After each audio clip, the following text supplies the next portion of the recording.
Bismillah, alhamdulillah, wassalatu wassalamu ala rasulillah. Patepangri dinten ieu dinten Rebo kaping 8 April 2026.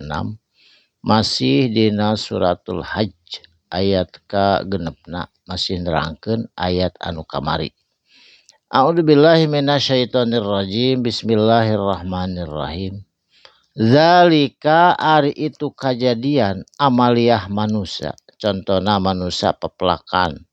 Eta teh manusia mangankur melak wungkul dan ngajadikeun ngabuahkeun Allah Subhanahu wa taala kersaning Allah.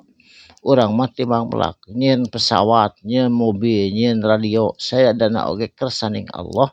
Urang mah ku Allah diberi akal dijieunkeun pesawat bisa ngapung padahal Allah nu megang kekuasaanna eta pesawat bisa hiber. Saterasna bi anallaha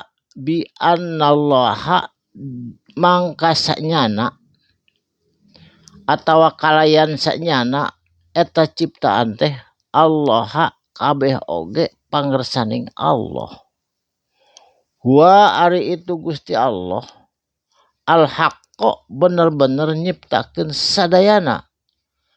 Sadayana oge ciptaan anu aya di dunia anu di alam saja sadaya ge kersaning Allah. Urang mah ngan kutibang syariat hakikat nama kersaning Allah.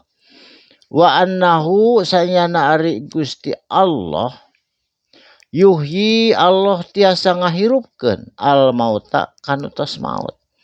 Contohna biji-bijian kacang-kacangan geus garing kerontang maut diaurkeun kana tanah gemur hirup deui. Termasuk urang oge di alam kubur bakal dihirupan deui ku Gusti Allah Subhanahu wa taala. Wa annahu jeung sanyana ari Gusti Allah Allah kulli syai'in kana saban-saban perkara qadirun eta maha kawasa Allah mah. Kawasa ngahirupkeun ngamaotkeun sing sadayana. Saterasna. Wa anna sa'ata jeung sanyana as-sa'ata ari saah-saah yaumil kiamah. Datangna poe kiamah atiyatun eta pasti datang poe kiamah mah.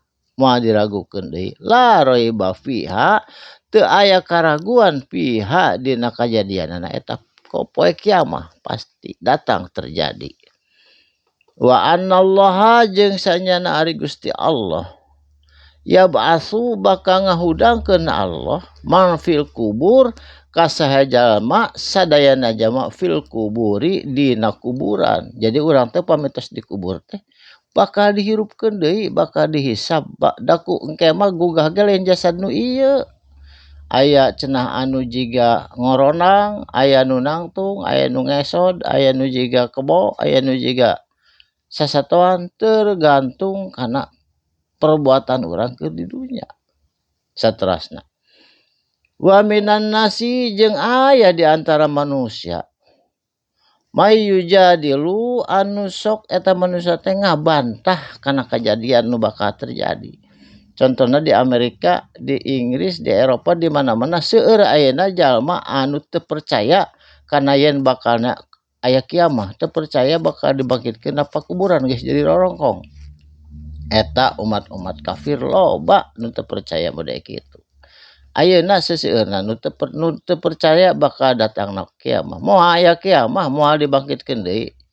Ta eta teh yujadilu anu ngabantah fillahi kana sifatna Allah. Ngabantahna teh bi ghairi ilmi tanpa ilmu pengetahuan. Walahudan jeung tanpa naon? Tanpa hidayah, tanpa pituduh. Wala kitabim munir jeung tanpa aya dalil tina kitab munirin anu jelas, anu nyata, anu terang benderang. Eta mah sanes ngarang-ngarang we umat kafir mah. Yen ngabantah moal aya cenah kiamah mah. Auzubillah. Saterasna. Sania eta jalma-jalma anu ngabantah. Sania bengkok itfihim eta lambungna. Sabab naon liud dilanga maksud ieu jama-jama nyesatkeun ansabilillahi kana jalan Allah. Jadi manehna ngamaksud hayang nyesatkeun batur. Lahu eta tetep pikeun jalma-jalma anu hayang nyesatkeun nu sejen ka batur Fid dunya di dunya kene hizyun bakal menang kahinaan. Wa nudzikuhu jeung bakal ngarasakeun ti Allah naon yaumal kiamati dina poe kiamah adzabal hariqi nyata adab anu ngaduruk adab anu kacida panasna.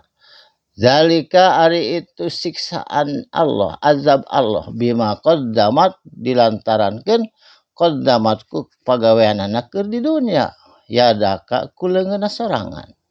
Wa annallaha jeung sanyana ari Gusti Allah laisa henteu Allah bidzalamin bakal niaya bakal ngadoliman lil abidi ka hamba-hambana Allah anu soleh nu soleha.